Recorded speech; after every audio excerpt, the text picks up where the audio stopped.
Boyfriend? Wala po. Sigurado? Sigurado po. Wala ka live-in partner? Wala po.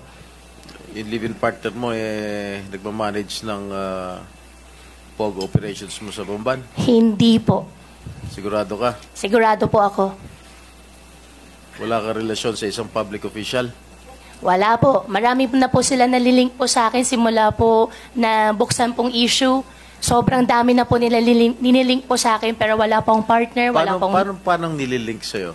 Romantically? Or what? Or what not? Yes po, Your Honor. Sino-sino? Huwag na po natin pag-usapan. No, because this is not a laughing matter because I have received a very reliable information that you have a live-in partner that manages the POG operations in your town.